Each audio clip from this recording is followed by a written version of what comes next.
سلام، خیلی خوش اومدید به یه ویدیو و یه داستان دیگه. در ادامه ماجراهای یونوو اونا به شکار میرن و اتفاقات و کشمکش هایی این وسط رخ میده و حتی پارک هم به بدترین شکل ممکن توسط هایان و حسودی هایان کشته میشه و یونوو و هایان از اون جایی که همو بغل کردن کم کم داشتن میرفتن هم دیگه رو ببوسن، اما یونوو صرف نظر میکنه، میخواد رابطش با هایان در حد خواهر و برادری نگه داره، نه بیشتر نه کمتر. اما اگر نقشه معشوقه رو بازی کنه برای هایان، اون وقت اون زودتر مال یونوو میشه. صورت هایان سرخ شده و پر از خجالته که یهو متوجه حضور یکی میشن این وسط. دیوک اومده بود و میگفت ببخشید آقا، یه لحظه وارد مبحث و کار مهمتون شدم. هایان هم حسابی خجالت میکشه و میگه که ماجرا چیز خاصی نیست و چیزی بین اون و یونوو هم نیست. بعدش با خجالت تمام بلند میشه و اونجا رو بدو ترک میکنه و یونوو به دیوک میگفت درسته که برگشتی، اما چرا اینقدر چرت و پرت میگی؟ دیوک هم جواب داد ای بابا، لازم نیست خودتو بزنی به اون راه مشتی، میدونم تو هایان رو دوست داری. یونوو در حالی که میدونه دیوک داره مزخرف میگه به صحبتش ادامه میده چرا به هایان میگی هایان نیم؟ میدونی اون از تو کوچیک‌تره، چرا بهش انقدر احترام میذاری؟ دیوک هم جواب داد معلومه که میدونم، اما اگر در آینده اون بخواد زنت بشه باید بهش احترام بذارم دیگه. و یونوو کمی فکر میکنه. الان که بهش فکر میکنم هایان نسبت به من خیلی مهربونه،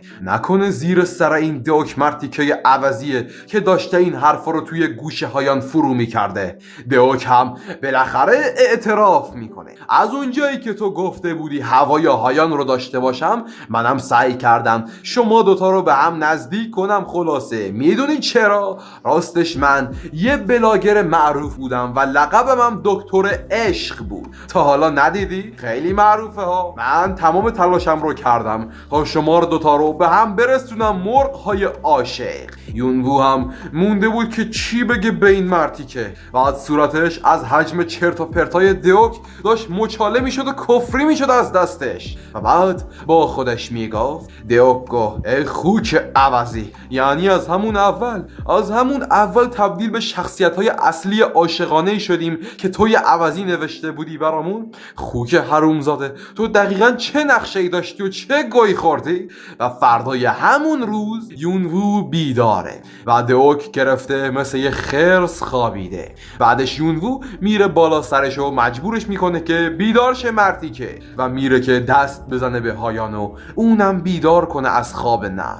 اما هایان تو خواب میگفت نمیخوام بیدار شم، میخوام یکم دیگه هم بخوابم. بعدش یهو چشماشو باز میکنه، چشمایی به رنگ خون و صورت خالی از احساس. با دیدن اون صورت یونوو احساس میکرد که اون یه فرشته است، نه یه فرشته معمولی بلکه یه فرشته مرگ. اما بازم یونوو نمیتونست از این قضیه تفره بره، این خیلی ترسناک بود. اما اگر بخواد زنده بمونه باید به هایان تکیه کنه و بهش نزدیک تر بشه. بعدش دستشو میذاره روی سر هایان و آرومی سعی میکنه که اونو بیدارش کنه. خلاصه هایان هم با ذوق خاصی بیدار میشه و قبول میکنه حرفای یونوو رو. اما به هر حال یونوو امیدواره که دیگه اتفاق بدی مثل ماجرای پارک نیفته و از اون طرف کمپ رو میبینه جی نشسته و داره نوشیدنی میخوره و یکی هم داره ماساژ میده این زنیکه رو.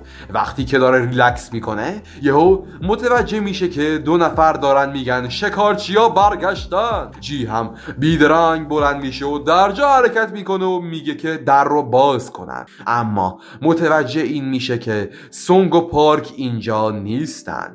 یونوو راکوراست بهش میگه که سونگ به زودی برمیگرده و پارک هم مرده. جی باورش نمیشد که دوستش یعنی پارک کشته شده. بعدش یونوو میگفت داستان داستان مرگ پارک طولانیه. راستی چرا ورودی رو بسته بودید؟ اتفاقی افتاده بود و درجا جی تصمیم میگیره که با یونوو تنهایی راجع به این صحبت بکنه که توی همین حین هم هایان بعد شنیدن این جمله عصبی میشه و دوباره قیافه ترسناکی به خودش میگیره. بعدش یونوو برای اینکه این هیولای کوچولو رو آروم کنه سرش ناز میکنه و بهش میگه که به زودی بعد صحبت برمیگرده و اونا پشت جعبه ها تصمیم میگیرن که راجع به مرگ پارک صحبت کنن. و جی هم میگفت جوری راجع به مرگش صحبت میکردی انگار لیوان تو شکستی، کاری کرده بود که کشته شد. یونوو هم جواب داد کاری ازم بر نمیومد، وقتی دورمون هیولا بود شروع کردن به جیغ زدن و زور زنده موندیم. اما معلوم بود که یونوو داشت دروغ میگفت و هایان هم از پشت اونجا داشت مکالمه اونا رو گوش میداد و اون یونوو برای اینکه خودش رو راحت کنه میگه که اطلاعات و جزئیات خاصی برای ارائه دادن نداره. آقا و میپرسه راجع به اینکه چرا گذرگاه و در اصلی رو بسته بودن، اما دلیلی که جی آورد خیلی عجیب و غریب بود. دیروز صبح یه سری از مردم که شامل سئوک هم میشدن از این پناهگاه رفته بودن. یونوو هم تعجب میکنه سئوک همون پسر عینکی؟ آخه چرا؟ یونوو واقعا داشت کلافه میشد از اینکه افکار بدش دارن واقعی میشن. دلیل اینکه اونا گفتن میخوان برن این بود که میخواستن به سونگ کمک کنن که خیلی هم دلیل مسخره و چرتیه. شاید هم به خاطر اینه که آبروی سئوک رفته بود و برای همین هم از اینجا رفت که این میتونه یکی از دلایلی باشه که اونا ورودی رو بستن. اما یهویی چند نفر رو همراه اون سئوک میبینیم که انگار تیر و کمان هم با خودشون دارن و اما چشم یونوو میخوره به جایی، به چند نفر، به همونها. سئوک در حالی که چند نفرم باش اومده بودن، اما اونا دیگه کی بودن؟ در حالی هم که اون پسرای متجاوز لبخندی هم روی لباش بود و جی هم میگفت امروز پارک رو از دست دادیم اما یه درد سرساز مثل سئوک زنده برگشته، تازه با خودش چند تا مهمون ناخونده هم آورده.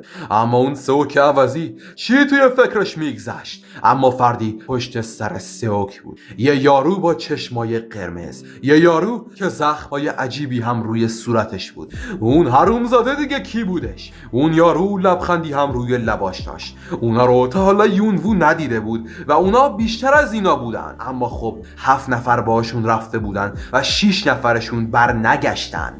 این سرنوشت کساییه که از اینجا میرن بیرون و بیگدار به آب میزنن و میمیرن. البته دلیل اینکه اونا اینجان اینه که سئوک بهشون وعده زندگی و آب و غذای مجانی داده.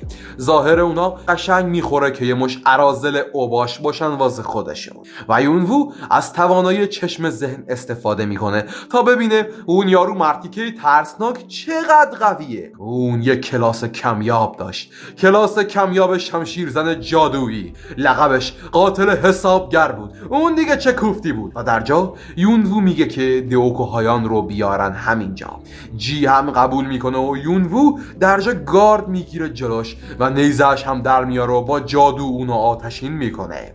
با اینکه اصلا اون یارو رفتار بدی هم نشون نداده بود، اما یونوو خودشو برای همه احتمالات و سناریوها آماده کرده و اون یارو خیلی راحت سلام میکنه به یونوو، تازه دستش هم دراز میکنه جلوش و از ملاقات باش خوشبخته و اسم اون هم جینهوه.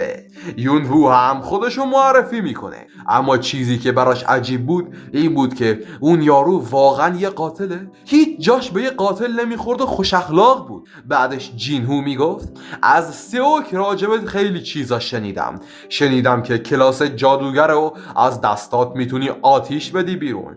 من تا حالا یه جادوگر ندیده بودم، برای همین بود که خیلی کنجکاو بودم و میخواستم یکی رو ملاقات بکنم.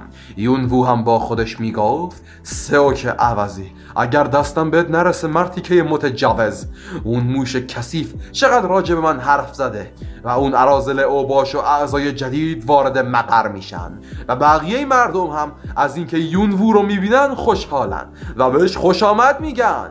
یونوو هم در حال حاضر حسابی بین اونا محبوبیت داره. جینوو هم میگفت اینجا خیلی فوق‌العاده است. شک داشتم که واقعا کمپی باشه و چند نفر بخوان اینجا زندگی بکنن. اصلاً به فکرم نمیرسید همچین چمنزاری وجود داره. یونوو هم با خودش میگفت چمنزار؟ ریشه مردم رو اینجا میخوای بمکی مرتی که؟ توانایی چشم ذهن من هیچ وقت اشتباه نمیکنه. من میدونم این یارو قاتل خطرناکیه، اما نمیتونم این موضوع رو ثابتش بکنم. و هایان و دئوک با تمام سرعت خودشونو میرسونن سمت یونوو. یونوو بهشون میگه که چند تا تازه وارد اومدن و گروه اونا هم به هایان و دئوک خیره میشن و یارو حتی باعث شده بود که هایان هم بترسه با اینکه یه جادوگر خفنه. بعدش با لبخندی روی لباش گفت چه غیر منتظره، انتظار یه خوش آمده گرم داشتم ازتون. یونوو هم جوابشو داد شرایط غیر منتظره‌ای بود، شرمنده اگر ازمون ناامید شدی. و جینوو هم گفت اشکال نداره، این اتفاقها برای ما زیاد افتاده. حالا که بحثش شد، شنیدم یه سری آدما هستن که به جای هیولا انسانها رو شکار میکنن. اگر درست شنیده باشم بینشون یه کماندار و سپردار هم بود. اما اون یارو جینوو دقیقاً داشت به اعضای گروه خودش اشاره میکرد که هم سپردار دارن هم یه کماندار. و جینوو با لبخندی روی لباش ادامه داد شماها این شکارچیای انسان رو جایی ندیدید؟ اون یاروی روانی داشت با معرفی اعضای گروهش انگار اعلام جنگ میکرد. حاله متفاوت اعضای اونا به چشم میومد، انگار که جینوو همین الان میخواست نبرد رو بین اونا شروع کنه. اعضای دو گروه به صورت جدی با هم چشم تو چشم میشن و اونو جینوو در حالی که داره میخنده دست به شمشیر میشه. اما تا همه چی میاد که شروع بشه، صدای قهرمان همه یعنی سونگ میادش که میپرسید اینجا چه خبره؟ که اون یارو یعنی جینوو کمی عصبی میشه. بعدش سعی میکنه به آرومی خودش رو معرفی بکنه و سونگ رو به یونوو ازش میپرسه اینا کیان دیگه؟ یونوو هم جواب داد چی بگم والا، اولا که خوشحالم سالم میبینمت سونگ، دوما اینا افراد سئوک هستن. و جینوو هم به صحبتش ادامه میداد تو باید همون افسانه باشی، کی هیون سونگ. در مورد زیاد شنیدم و بالاخره هم دیدمت. سونگ تا حدی شوکه میشه و تعجب میکنه. جینوو به صحبتش ادامه میداد من جینوو ام و امیدوارم با هم اوقات خوب و بدون دردسری رو بگذرونیم. اما سونگ سکوت کرده بود، هیچ واکنشی نداشت، یا شاید هم شوکه و عصبی شده بود. هیچ وقت تا الان انقدر عصبی و شوکه دیده نشده بود. یعنی ممکنه که اون قبلا جینوو رو دیده باشه، اما با توجه به اولین برخورد جینوو اونا اولین باره که همدیگه رو میبینن، که این یعنی توی زندگی قبلی سونگ اونا همدیگه رو ملاقات کردن، که با نتیجه گیری این یعنی جینوو خیلی خطرناکه. این آدم توی زندگی قبلی سونگ ممکن بود دشمنش بوده باشه. سونگ هنوز سکوت کرده بود و مات و مبهوت مونده بود که چی بگه. بعدش یونوو یه انگشت بهش میزنه تا به خودش بیاد و بعد سونگ خودش رو به اون یارو معرفی میکنه. اون هم یه قاتل بود، یه قاتل محاسبه گر. با توجه به اطلاعاتی که الان میشه گرفت، میشه دو نتیجه برداشت کرد. اولیش واضحه که اون یارو یه قاتله. و جینوو ادامه میداد از دیدنت خوشحالم سونگ، این یه افتخار بزرگه که نصیبم شد. با توجه به حرفای سئوک تو اینجا یه کمپ به پا کردی. الان دیدمت و با توجه به چیزایی که شنیده بودم تو قوی تر از تصورات منی. میشه بهم بگی وضعیت و قدرتت در چه حدیه؟ سونگ هم جواب میده شرمنده احوالت، گفتن همچین چیزی انقدر هم برای من ساده نیست. جینوو هم میگه که مشکلی نیست و این حرفا. بعدش به صحبتش ادامه میده واقعا فوق‌العاده است که این همه منابع اینجا دارید. موندم چطوری این همه منابع رو اصلا جمع کرده ای؟ و یونوو با خودش فکر میکرد و حالا نکته و نتیجه گیری دوم راجع به شخصیت جینهو. سونگ جینهو رو توی زندگی قبلیش به عنوان یه قاتل ملاقات کرده. جینهو میتونه شروری باشه که آدمای نزدیک سونگ رو توی زندگی قبلیش به قتل رسونده یا یه چیزی توی همین مایه ها و سناریوها. بعدش جینهو گفت میخواستم بگم اگر مشکلی نداری میشه ما هم اینجا با شماها بمونیم؟ اونا هم تعجب میکنن. بعدش جینهو هم ادامه میداد البته که میدونیم اینجا برای ما مجانی نیست، برای همین با خودمون غذا و اینا هم آوردیم و اگر با ما حال نمی کنید که. و سونگ در جا حرفشو قطع میکنه. مشکلی نیست، قدم همه بازمانده ها روی چشم های ماست، شما میتونید بیاید داخل کمپ. یونوو تعجب میکنه. الان سونگ اجازه داد به اونا که بیان داخل کمپ؟ جینهو هم کلی از سونگ تشکر میکنه و یه یارو کچله از گروه جینهو خودش رو با یونوو معرفی میکنه و اسمش هم چئوله. اما چرا انقدر اسمش برای یونوو آشناه؟ بعدش هم یونوو به دیوک میگه که با جی این اطراف رو نشون گروه جینهو بده و دیوک در گوش یونوو زمزمه میکرد مشکلی پیش نمیاد، همین چند دقیقه پیش ما رو فوراً خبر کردی. یونوو هم میگه فعلا که مشکلی پیش نمیاد، اگر اتفاقی افتاد فوراً بهم خبر بده. و خب دیوک هم به اونا میگه که دنبالش بیان چون میخواد این اطراف رو نشون اون گروه تازه وارد بده. البته که زندگی اینجا اصلا ساده نیست ولی از بیرون اینجا به شدت بهتره. جینهو هم خیلی داشت گرم میگرفت، همین باعث میشد یونوو بیشتر از قبل بهش شک بکنه. اما نقشه سونگ چی بود؟ داشت دشمنش رو نزدیک خودش نگه میداشت، حداقل حرکت منطقیه. با این حال آدم رو شگفت زده میکنه. جینهو به شدت آدم تیزهوشیه چون وقتی درجا سونگ رو دید خودش رو جمع و جور کرد. یه قاتل روانی حسابگر. از اون جایی که منم خیلی حسابگرم تا حدی شبیه به هم هستیم جینهو. تازه باید از سونگ متشکر باشم که به موقع رسید به اینجا، وگرنه ممکن بود جنگ بشه و هممون بمیریم. اینکه آمار شانسم بالای بی دلیل نیست. و یونوو میخواد با سونگ صحبت هایی بکنه اما سونگ خیلی درگیر و فکرش هم مشغوله. و بعد یونوو میگه جوری به این یارو جینهو نگاه میکردی که انگار میشناختیش. سونگ هم جواب میده آره فکر کنم تا حدی میشه گفت یکم اونا رو میشناسم ولی اونا چیزی از من نمیدونن. یونوو هم لبخندی میزنه خب رابطه همه ما همینطوریه، یکی راجبمون نمیدونه و ما میدونیم، بعضی وقتا ما نمیدونیم و طرف میدونه، همیشه همین بوده رفیق. و سونگ هم میپرسه هی منظورت چیه؟ یونوو هم میگفت بی خیال به کسی چیزی نمیگم. سونگ هم لبخندی میزنه و با صحبت با یونوو احساس امنیت میکنه. هایان و سونگ و یونوو با هم در حال قدم زدنن. یونوو براش عجیب بود که سونگ این همه جنگید و بدون اینکه اصلا خراشی برداره برگشت به کمپ. اما خب به نظر خود سونگ شانس یاریش کرده. و بعد سونگ میپرسید موقع برگشت به کمپ اتفاق خاصی براتون نیفتاد؟ و یونوو هم ماجرای پارک رو تعریف میکنه که مرده. هایان هم تا حدی استرس میگیره وجودشو. خود سونگ هم ناراحت میشه و کمی تعجب کرده چطور و چرا؟ یونوو هم شروع میکنه به دروغ گفتن راجع به اینکه یه جادوی عجیب و غیر قابل تشخیص به پارک حمله کرد و کشتش. هایان هم کاملا عرق کرده بود و ترسیده بود و یونوو هم ادامه میداد آره خلاصه یه جادو، خودم هم نمیدونم چی بود و جزئیاتشو نمیدونم. بعد از اینکه ازت جدا شدیم متوجه شدیم که هایان و پارک ازمون جدا شدن.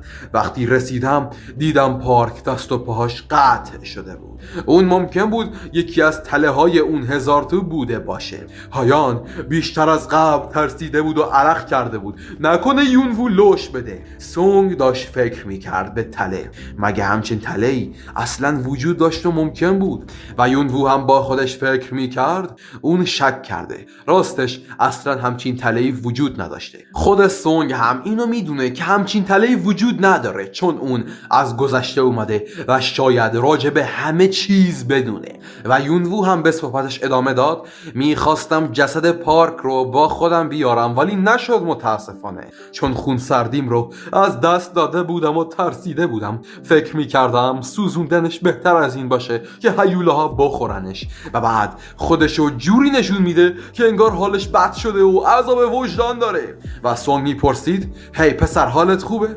هایان هم با اشک در چشم به یونوو خیره شده بود. یونوو با صادقانه ترین لحنی که میتونست صحبت کرد. دلیلش هم اینه که به جای هایان لطیف یه مظنون بهتر و ترسناکتر پیدا شده که بشه به اون شک کرد. خوشبختانه کلاس جینهو هم شمشیرزنی جادوییه. این میتونه سناریویی باشه که یعنی جینهو پارک رو کشته و فرار کرده. آره، این بهترین سناریوه که سونگ بتونه با جینهو دشمن بشه. مجرم الان تویی جینهو.